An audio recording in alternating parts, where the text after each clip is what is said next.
sequência à nossa aula 4, aqui agora vamos iniciar a parte 2.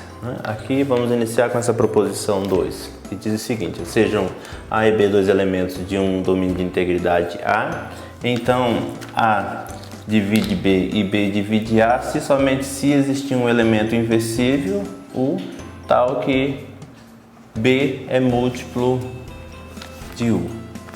Ou o contrário também, vai dar que A vai ser múltiplo do inverso de U, tá bom?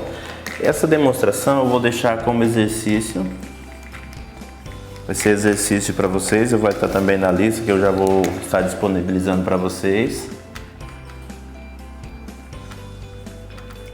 tá bom?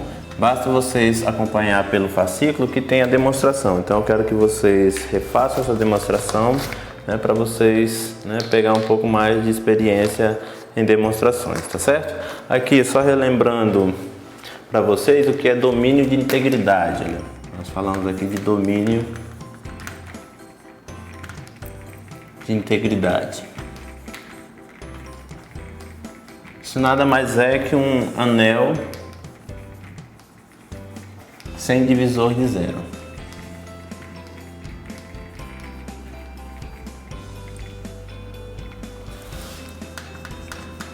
Ou seja, se tivermos A vezes B igual a zero, se o produto entre dois elementos é zero, então deve acontecer que A é zero ou B é zero, certo? Então, dizer que um conjunto é domínio de integridade ou que um anel é domínio de integridade está dizendo que se o produto é zero, um dos fatores tem que ser zero. Ou de outra forma, se A for diferente de zero e B for diferente de zero, então o produto de A vezes B tem que ser obrigatoriamente diferente de zero, tá certo? Então aqui nós temos que, só para vocês lembrarem, domínio de integridade, então é esse fato aqui. Então, nesse caso, esse anel A tem essa propriedade aqui. Então, isso é importante que vocês vão usar, vocês vão ver que vai ser usado aqui na demonstração dessa proposição. Bom, a nossa definição 2, ou seja, sejam A um anel e A B dois elementos em A. Nós dizemos que esses elementos A e B são elementos associados. Se existe um elemento inversível U em A, tal que vale essa igualdade aqui. Então nós dizemos que A e B é associado se existe U inversível, tal que B é múltiplo desse elemento U. Aqui basta vocês observar o seguinte: se U é inversível, então também isso é equivalente a dizer que A é igual ao inverso de U vezes B. Basta aqui, olha, basta multiplicar aqui pelo inverso, aqui vamos multiplicar também pelo inverso, que nós temos que A é igual a U vezes B. Bom, então eles são associados, se existe esse cara inversível, tal que vale essa igualdade aqui. Isso nós vamos usar na seguinte proposição.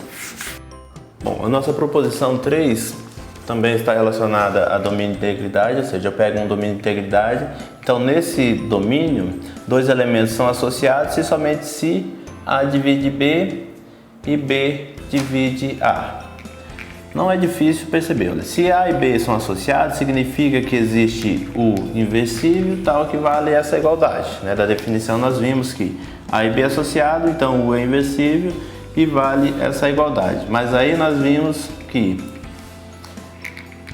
se U é inversível, então nós temos que A é igual ao inverso de U vezes B.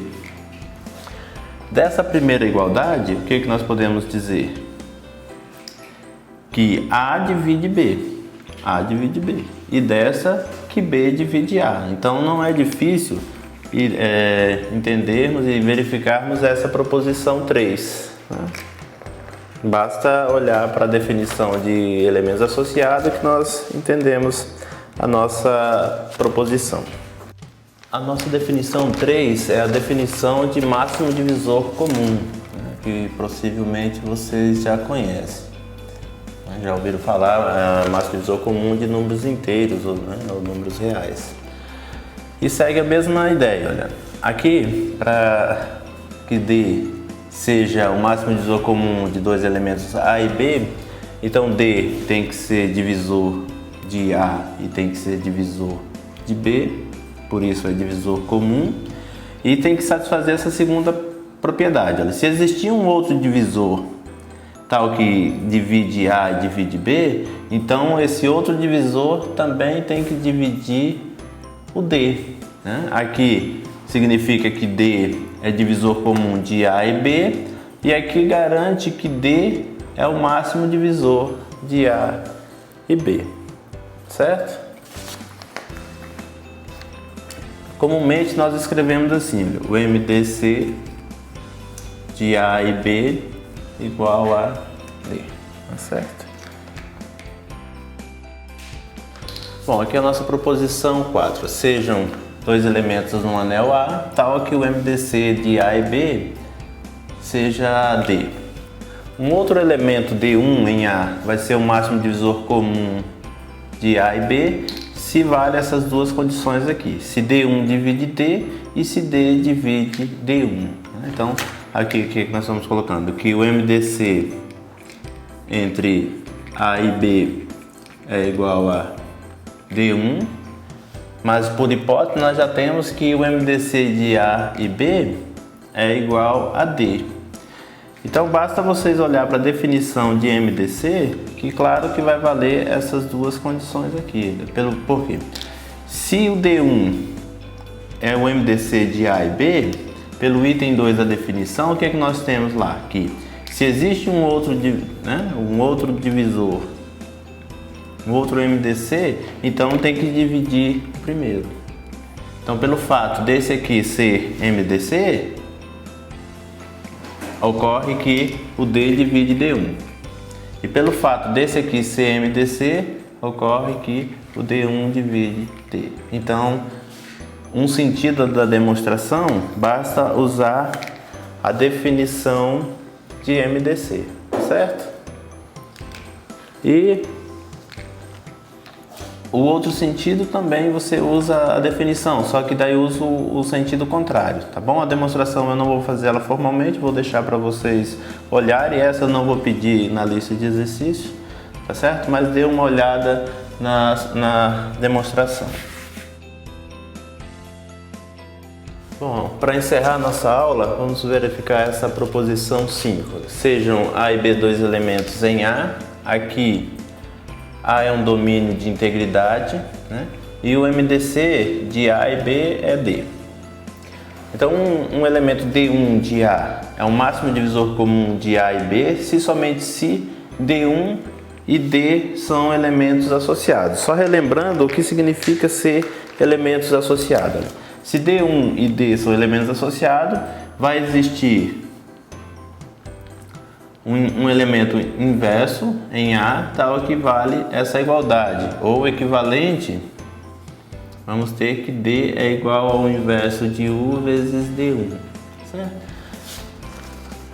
Então, pela proposição 4, basta vocês lembrar que lá, se você tem que o MDC de A e B é D, então o D1 vai ser um MDC de A e B se D1 divide D e se D divide D1. Então, se você observar, a proposição 4 e a proposição 5 são equivalentes.